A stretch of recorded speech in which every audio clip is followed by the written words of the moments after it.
mémoire ROM programmable, mémoire morte reprogrammable, EPROM, REPROM. 3.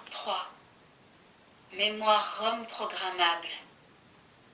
Comme nous l'avons vu au chapitre précédent, les ROM ne peuvent être utilisés en dehors de grandes séries compte tenu des impératifs de fabrication. C'est pourquoi, afin d'obvier à cet inconvénient, les constructeurs ont mis au point des ROM programmables par l'utilisateur lui-même et ne nécessitant de ce fait pas de commande spéciale, donc également aucun délai de livraison. Plusieurs types différents sont disponibles. 3. 1. Les PROM, Programmable Read-Only Memory. Celle-ci possède, à la place des liaisons électriques, habituelles des fusibles que l'on peut faire fondre au moyen d'un programmateur de PROM. Ces fusibles peuvent être réalisés en nickel-chrome, en silicium polycristallin ou en titane-tungstène. La figure 43 représente le schéma d'une cellule de PROM, bipolaire avec son fusible. Dans les PROM, l'élément unidirectionnel diode ou transistor est monté en série avec le fusible. Lorsque le fusible est intact, tout se passe comme dans le cas précédent, et colonnes et rangées sont raccordées.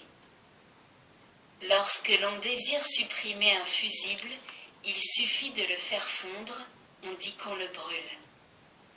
On réalise cette opération en envoyant une impulsion de courant qui est obtenue en augmentant momentanément la tension d'alimentation. La figure 44 montre un fusible qui n'est autre qu'un rétrécissement dans le conducteur, donc un point de faiblesse.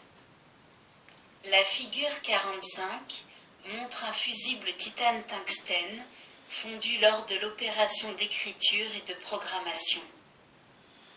Une ROM peut, grâce à un programmateur, être programmée en quelques minutes. La majeure partie des PROM est directement compatible avec les ROM du point de vue brochage. C'est pourquoi il est commode, dans l'élaboration d'un prototype, d'utiliser une PROM qui sera remplacée dans la version définitive par la ROM équivalente. Il n'est pas nécessaire de programmer la totalité de la PROM en une seule fois. Généralement, on en programme une partie à la fois au fur et à mesure des besoins. Chaque fois que l'on introduit de nouveaux programmes, on peut alors utiliser la partie restante de la PROM. On pourra également corriger certaines erreurs et faire fondre un fusible oublié, mais on ne pourra bien sûr pas agir dans l'autre sens.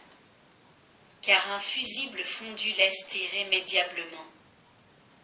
Une PROM n'est donc programmable qu'une seule fois. 3. 2. Mémoire morte reprogrammable et PROM ou REPROM. Une fois programmée, une ROM ou une PROM ne pourra être programmée une nouvelle fois.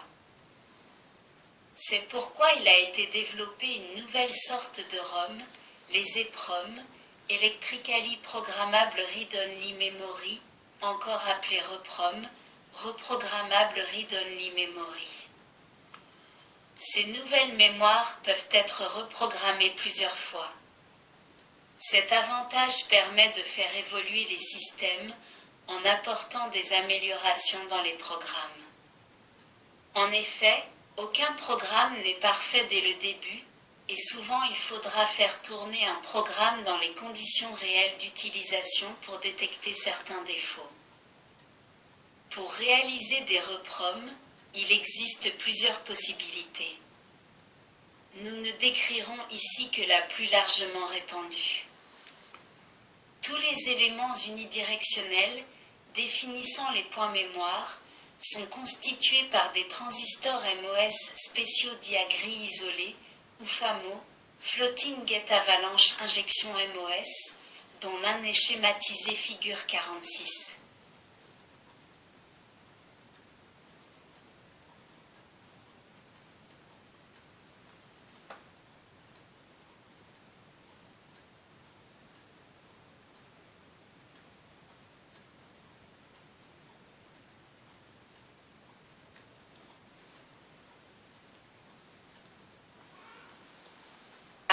Programmation. Au départ, le transistor ne conduit pas et colonne et rangée sont isolées.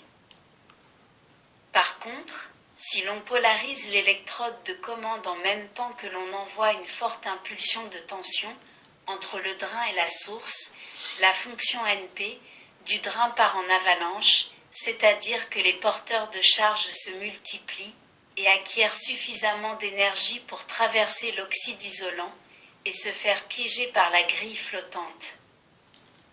À partir de ce moment et même après, disparition de l'impulsion de tension de programmation, ces charges restent prisonnières et l'électrode flottante reste chargée en permanence, ce qui rend le MOS conducteur. Le phénomène reste stable pendant 10 ans, la perte de charge atteignant alors 30%. Mais par sécurité, il est conseillé de rafraîchir ces mémoires tous les 5 ans. Colonnes et rangées sont donc durablement en court-circuit. Nous voyons dans ce cas que nous avons établi un contact et non supprimé un contact comme précédemment. B. Effacement. Pour effacer une mémoire REPROM, on expose le cristal pendant environ 10 à 30 minutes à un bombardement de rayons ultraviolets. Afin de pouvoir réaliser cette opération, les boîtiers de mémoire REPROM sont pourvus d'une fenêtre en quartz. Celle-ci les protège du rayonnement solaire riche en infrarouge, qui ne peut ainsi provoquer un effacement accidentel, mais laisse passer le rayonnement ultraviolet artificiel utilisé lors de l'effacement. La figure 47 représente un tel boîtier. Ce rayonnement ultraviolet doit avoir une très courte longueur d'onde de 2537 angstroms, 10 puissance moins 10 mètres, très exactement, avec une intensité très élevée, 6 watts-secondes par centimètre carré. Il est de ce fait recommandé de ne pas s'exposer à ce rayonnement qui peut occasionner des brûlures graves aux yeux. Ce rayonnement produit par ailleurs de l'ozone. Lors du bombardement, par le rayonnement ultraviolet, on polarise l'électrode de commande de manière à chasser les charges. Les charges précédemment piégées reçoivent alors une énergie suffisante qui leur permet à nouveau de franchir la barrière isolante qui les sépare du substrat. Le tableau de la figure 48 donne les principales caractéristiques de quelques épromes courantes. Figure 48. Caractéristiques de quelques épromes. Désignation. Nombre de bits. Organisation. Nombre de broches. Temps d'accès, ns. Puissance dissipée, milliwatts. VCC. 2716. 16384. 2048 multiplié par 8. 24. 450. 525. 5 volts plus ou moins 5%. 2732. 32 768. 4096 multiplié par 8. 24. 450. 790. 5 volts plus ou moins 5%. 2764. 65 536. 8192 multiplié par 8. 28. 250. 790. 5 volts plus ou moins 5%. C'est inconvénients et avantages des REPROM. Les REPROM possèdent toutefois deux inconvénients. Tout d'abord, Il n'est pas possible de modifier ou d'effacer une seule position de mémoire, car seul un effaçage général est possible. Un démontage du composant est nécessaire pour l'effaçage. Aussi a-t-il été créé une nouvelle catégorie de mémoire, les IROM, Electrically Alterable PROM, encore appelés EPROM, Electrically Erasable PROM, qui sont des PROM effaçables électriquement. L'effaçage et l'écriture octet par octet est possible dans ces mémoires. On utilise pour cela une impulsion d'une vingtaine de volts.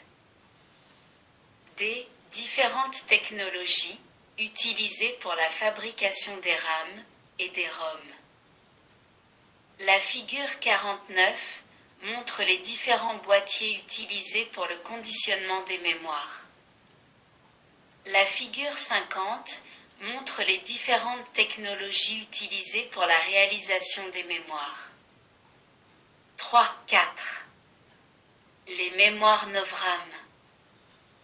Les EPROM, appelés aussi E2PROM, possèdent l'avantage de conserver en permanence leur contenu, mémoire non volatile. Le nombre d'effaçages et d'écriture est toutefois limité.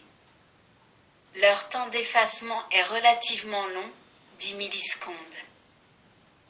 C'est pourquoi il est apparu récemment sur le marché des circuits hybrides, appelés Novram, qui sont constitués de l'association dans le même boîtier d'une RAM statique et d'une E2PROM.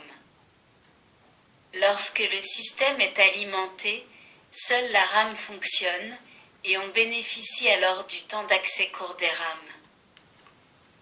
Lorsque survient une panne d'alimentation, on sauvegarde alors le contenu de la RAM dans les PROM.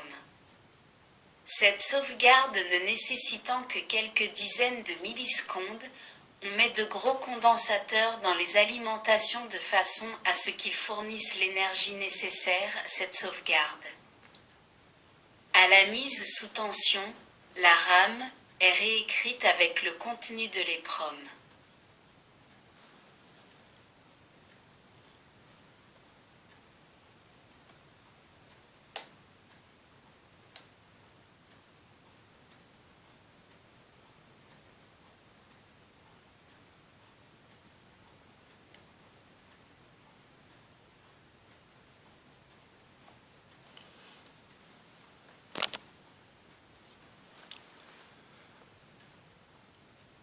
Merci de votre écoute.